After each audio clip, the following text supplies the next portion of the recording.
Every human used to have to hunt or gather to survive, but humans are smartly lazy, so we made tools to make our work easier. From sticks to plows to tractors, we've gone from everyone needing to make food to modern agriculture with almost no one needing to make food. And yet, we still have abundance. Of course, it's not just farming, it's everything. We've spent the last several thousand years building tools to reduce physical labor of all kinds. These are mechanical muscles, stronger, more reliable, and more tireless than human muscles ever could be. And that's a good thing. Replacing human labor with mechanical muscles frees people to specialize, and that leaves everyone better off, even those still doing physical labor. This is how economies grow and standards of living rise. Some people have specialized to be programmers and engineers whose job is to build mechanical minds. Just as mechanical muscles made human labor less in demand, so are mechanical minds making human brain labor less in demand. This is an economic revolution. You may think we've been here before, but we haven't.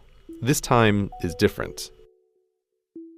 When you think of automation, you probably think of this: giant, custom-built, expensive, efficient, but really dumb robots blind to the world and their own work. They were a scary kind of automation, but they haven't taken over the world because they're only cost-effective in narrow situations. But they're the old kind of automation. This is the new kind. Meet Baxter. Unlike these things, which require skilled operators and technicians and millions of dollars, Baxter has vision and can learn what you want him to do by watching you do it, and he costs less than the average annual salary of a human worker. Unlike his older brothers, he isn't pre-programmed for one specific job. He can do whatever work is within the reach of his arms. Baxter is what might be thought of as a general-purpose robot, and general purpose is a big deal. Think computers. They too started out as highly custom and highly expensive, but when cheap-ish general-purpose computers appeared, they quickly became vital to everything. A general-purpose computer can just as easily calculate change, or assign seats on an airplane, or play a game, or do anything just by swapping its software. And this huge demand for computers of all kinds is what makes them both more powerful and cheaper every year. Baxter today is the computer of the 1980s. He's not the apex, but the beginning. Even if Baxter is slow, his hourly cost is pennies worth of electricity, while his meat-based competition costs minimum wage.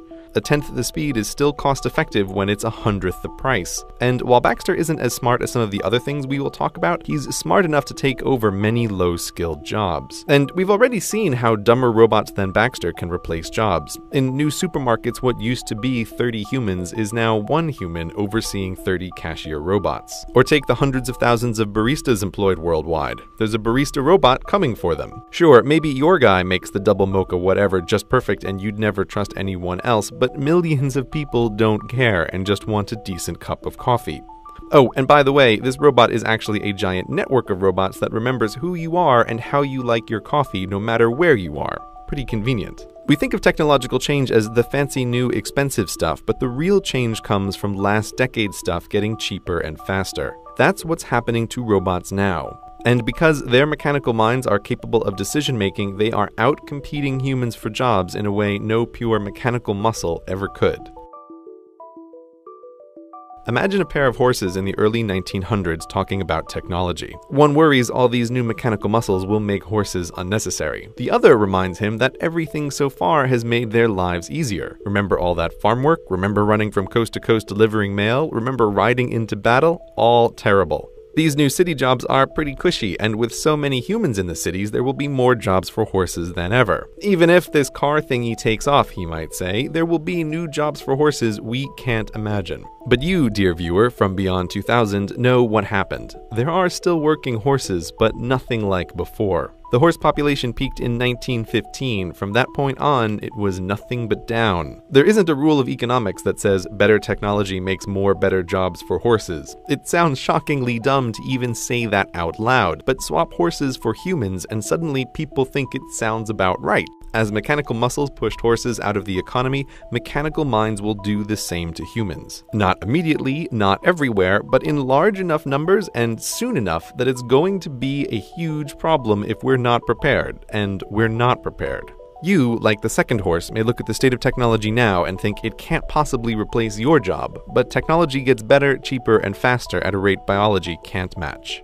Just as the car was the beginning of the end for the horse, so now does the car show us the shape of things to come. Self-driving cars aren't the future. They're here and they work. Self-driving cars have traveled hundreds of thousands of miles up and down the California coast and through cities, all without human intervention. The question is not if they'll replace cars, but how quickly. They don't need to be perfect, they just need to be better than us. Human drivers, by the way, kill 40,000 people a year with cars just in the United States. Given that self-driving cars don't blink, don't text while driving, don't get sleepy or stupid, it's easy to see them being better than humans because they already are. Now, to describe self-driving cars as cars at all is like calling the first cars mechanical horses. Cars in all their forms are so much more than horses that using the name limits your thinking about what they can even do. Let's call self-driving cars what they really are. Autos, the solution to the transport objects from point A to point B problem. Traditional cars happen to be human-sized to transport humans, but tiny autos can work in warehouses and gigantic autos can work in pit mines. Moving stuff around is who knows how many jobs, but the transportation industry in the United States employs about 3 million people. Extrapolating worldwide, that's something like 70 million jobs at a minimum. These jobs are over. The usual argument is that the unions will prevent it, but history is filled with workers who fought technology that would replace them, and the workers always lose. Economics always wins, and there are huge incentives across wildly diverse industries to adopt autos. For many transportation companies, humans are about a third their total costs. That's just the straight salaries. Humans sleeping in their long-haul trucks cost time and money, accidents cost money, carelessness costs money. If you think insurance companies will be against it, guess what? Their perfect driver is one who pays their small premiums and never gets into an accident. The autos are coming, and they're the first place where most people will really see the robots changing society. But there are many other places in the economy where the same thing is happening, just less visibly. So it goes with autos, so it goes for everything. It's easy to look at autos and Baxters and think technology has always gotten rid of low-skilled jobs we don't want people doing anyway. They'll get more skilled and do better educated jobs like they've always done. Even ignoring the problem of pushing 100 million additional people through higher education, white-collar work is no safe haven either. If your job is sitting in front of a screen and typing and clicking, like maybe you're supposed to be doing right now, the bots are coming for you too, buddy. Software bots are both intangible and way faster and cheaper than physical robots. Given that white-collar workers are, from a company's perspective, both more expensive and more numerous, the incentive to automate their work is greater than low-skilled work. And that's just what automation engineers are for. These are skilled programmers whose entire job is to replace your job with a software bot. You may think even the world's smartest automation engineer could never make a bot to do your job, and you may be right, but the cutting edge of programming isn't super smart programmers writing bots, it's super smart programmers writing bots that teach themselves how to do things the programmer could never teach them to do. How that works is well beyond the scope of this video, but the bottom line is there are limited ways to show a bot a bunch of stuff to do, show the bot a bunch of correctly done stuff, and it can figure out how to do the job to be done. Even with just a goal and no knowledge of how to do it, the bots can still learn. Take the stock market, which in many ways is no longer a human endeavor. It's mostly bots that taught themselves to trade stocks, trading stocks with other bots that taught themselves. As a result, the floor of the New York Stock Exchange isn't filled with traders doing their day jobs anymore. It's largely a TV set. So bots have learned the market and bots have learned to write. If you've picked up a newspaper lately, you've probably already read a story written by a bot. There are companies that teach bots to write anything, sports stories, TPS reports, even say those quarterly reports that you write at work. Paperwork, decision-making, writing, a lot of human work falls into that category, and the demand for human mental labor in these areas is on the way down. But surely the professions are still safe from bots, yes? When you think lawyer, it's easy to think of trials, but the bulk of lawyering is actually drafting legal documents, predicting the likely outcome and impact of lawsuits, and something called discovery, which is where boxes of paperwork gets dumped on the lawyers and they need to find the pattern or the one out-of-place transaction among it all. This can be bot work. Discovery in particular is already not a human job in many law firms. Not because there isn't paperwork to go through, there's more of it than ever, but because clever research bots shift through millions of emails and memos and accounts in hours, not weeks, crushing human researchers in terms of not just cost and time, but most importantly, accuracy. Bots don't get sleepy reading through a million emails. But that's the simple stuff. IBM has a bot named Watson. You may have seen him on TV destroy humans at Jeopardy, but that was just a fun side project for him. Watson's day job is to be the best doctor in the world, to understand what people say in their own words and give back accurate diagnoses. He's already doing that at Sloan Kettering, giving guidance on lung cancer treatments. Just as autos don't need to be perfect, they just need to make fewer mistakes than humans, the same goes for doctor bots. Human doctors are by no means perfect. The frequency and severity of misdiagnoses are terrifying, and human doctors are severely limited in dealing with a human's complicated medical history. Understanding every drug and every drug's interaction with every other drug is beyond the scope of human knowability, especially when there are research robots whose whole job it is to test thousands of new drugs at a time. And human doctors can only improve through their own experiences. Doctor bots can learn from the experience of every doctor bot, can read the latest in medical research and keep track of everything that happens to all their patients worldwide and make correlations that would be impossible to find otherwise. Not all doctors will go away, but when the doctor bots are comparable to humans and they're only as far away as your phone, the need for general doctors will be less. So professionals, white-collar workers, and low-skill workers all have things to worry about from automation. But perhaps you are unfazed because you're a special creative snowflake. Well, guess what? You're not that special.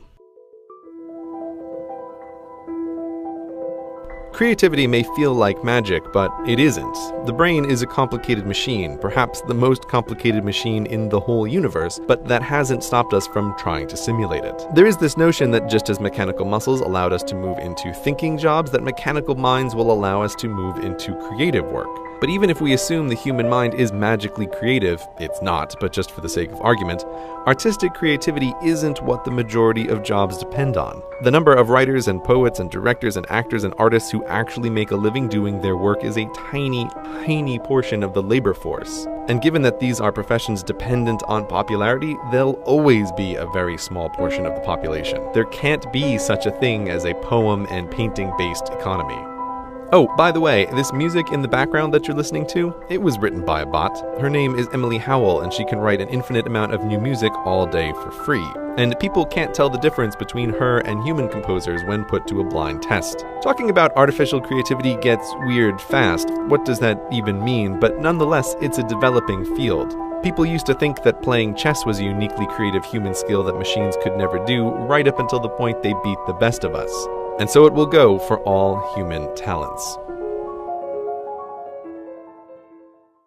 Right, this may have been a lot to take in, and you might want to reject it. It's easy to be cynical of the endless and idiotic predictions of futures that never are. So that's why it's important to emphasize again that this stuff isn't science fiction. The robots are here right now. There is a terrifying amount of working automation in labs and warehouses around the world. We have been through economic revolutions before, but the robot revolution is different. Horses aren't unemployed now because they got lazy as a species, they're unemployable. There's little work that a horse can do to pay for its housing and hay.